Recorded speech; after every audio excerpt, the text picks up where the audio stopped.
So I gave my thoughts initially when I first heard it was going to happen about the Energon universe by Image Comics and their Skybound Comics division and Hasbro. And I was always going to be I always wanted to try to get into it and, kind of catch up on it because, of course, I grew up with Transformers and G.I. Joe and all of them. So finally, as part of one of my package openings from Amazon, I got myself Volume 1 of the Energon universe for Transformers. And all I can say is, everything people have said about it, from a hyped up, positive perspective is true. This is a Transformers that really just, it is hard to describe. It is basically G1 with a harder edge than ever before. I mean, we know that Image, when they, whether it's straight up with Image Comics, the main division, Image Comics, or it's one of the subdivisions like Skybound, we know that they will take a harder edge with characters, especially established franchise characters. They will take a harder edge with them and put them in, and take them in a direction that will basically make you go like, wow, I did not expect that to happen.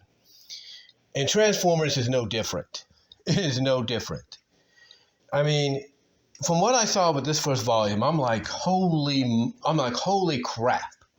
Holy crap. This is like, it just blows my mind about what you get here. Okay? It just blows my mind. I mean, one of the main takeaways from this, a bit of spoilers, is you have Sparkplug. Yes, he's in this story. But you have Sparkplug to save Spike. I think it's Spike. To save Spike, he allows himself to merge literally, be absorbed literally into the Matrix. And it just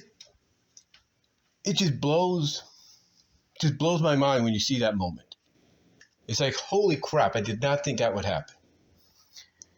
Then, of course, you have probably the most talked about moment, and that is Optimus Prime getting a new arm thanks to Sparkplug in the form of Megatron's cannon arm, because Megatron gets killed off in the earlier issues of Transformers, and I think the Energon universe.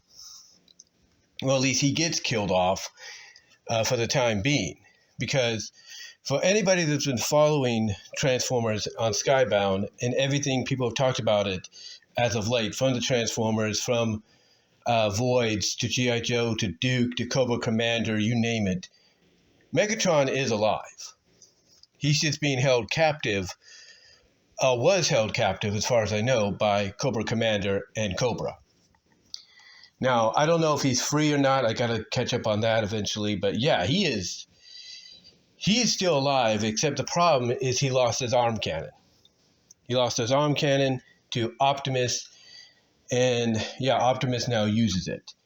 Now, I don't know precisely whether or not he was alive before Transformers and this whole Optimus gains his arm as a new arm, his arm cannon as a new arm or something like that. I don't know.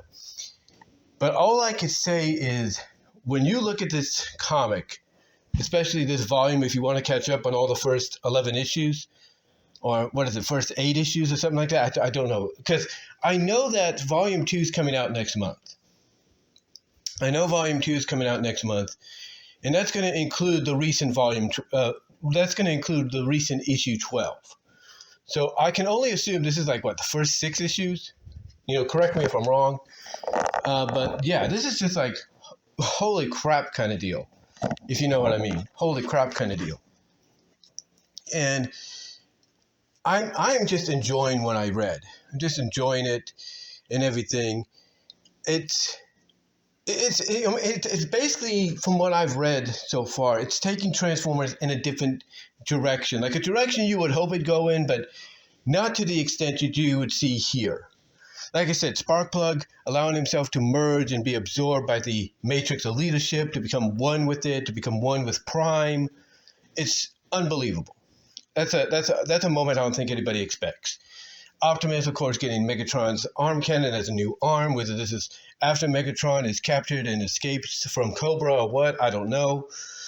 That's huge. that's huge in its own right.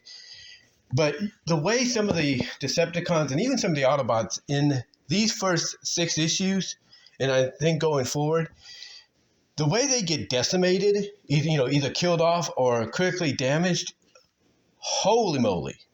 Holy moly. It's like if you thought the 86 movie was shocking, and if you thought at times Marvel Comics, the original Marvel Comics version could be shocking, this takes it up a notch. It really does. This takes it up a notch. It is basically a beautiful blend of everything Transformers from G1 to current. And I like it. I really do. And if what people are saying about the recent issues that are going to be part of Volume 2, if what they're showcasing and talking about when it comes to those is any indication of where we're going to go with this, I'm getting my hands on Volume 2. I am getting my hands on Volume 2, no questions asked. Because now you have a situation with Alita 1, who is designed after her G1 design. You have a situation with her and Prime being on opposite ends of the spectrum. And you have the possibility that Prime might be influenced by Megatron's arm cannon in the essence of Megatron that still resides in there. Whether he's alive or dead or whatever, again, let me know. But yeah, this to me is just unbelievable from what I've seen. And you can definitely tell that it is connecting all the way around. It is just a massive, connection all the way around. And I can't say any more than that. I mean, I really can't. I really can't say any more than that. I mean, I'm looking at it.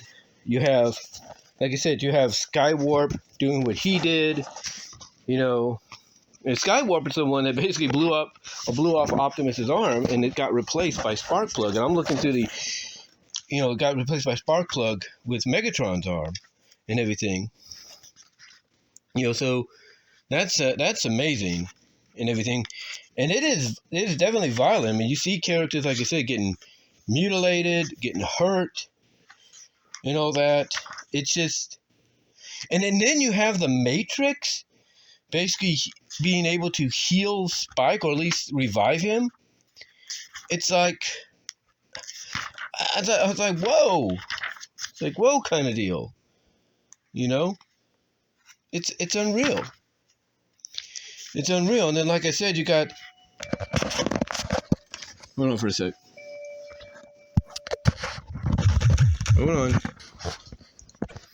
As I was saying, sorry about that interruption, guys, but as I was saying, it feels like when you read the comic, I mean, as I was saying, you have moments in there, like with Optimus losing his arm, getting it replaced with, getting it replaced with Megatron's arm, and him using the Matrix to heal, and it's like, just crazy. It's just unreal. It's just unreal. And him using it, it's like, it's just, like I said, unbelievable. And the fact that, the one thing they do with Sparkplug here is they basically give him, I guess you could say, PTSD, because he was in Vietnam or Korea or something like that. It's like, holy crap. And again,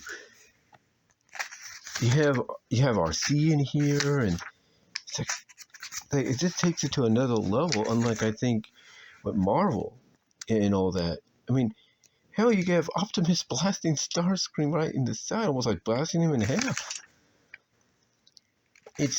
And then they have Carly in here, the way the different version of Carly and all that. It's unreal. It is unreal, And they make Devastator look like a threat, and he can't even stand up to the Matrix, I think. And again, like I said, you have Sparkplug allowing himself to be absorbed into the Matrix. And then you have the ending here, like I said, not like I said, but you have the ending of the first volume with, Spike wondering, where's my dad? And not even realizing until I think later on his dad is now part of the Matrix. It's like, It's like they are not wasting any time. That is Skybound Image with the Energon universe. They're not wasting any time, with them, with this in establishing how not only connected it is, but how vastly different it's going to be from any interpretation you've seen of these Hasbro properties. From Voids to G.I. Joe to the Duke series, the Cobra Commander series. I mean, we don't even know who else they're going to have. They could have any humanoids in there for all we know. They could have Gem in there for all we know. We don't know. But it's going to be interesting to see going forward. But I can say this. After reading Volume 1 called Robots in Disguise, it's definitely a pickup. It's definitely, something you need to read. And I am going to do what I can to start subscribing to this comic because, damn it, it's got my interest peaked. It does. But let me know what your guys' thoughts are when it comes to the Energon universe. Comment down below. Like the video. Click on the bell for the notification bell for notifications, I should say. Click on the subscribe button, the like button, and all that. Do all those things, guys. And until next time, let me know what your thoughts are, and I'm out.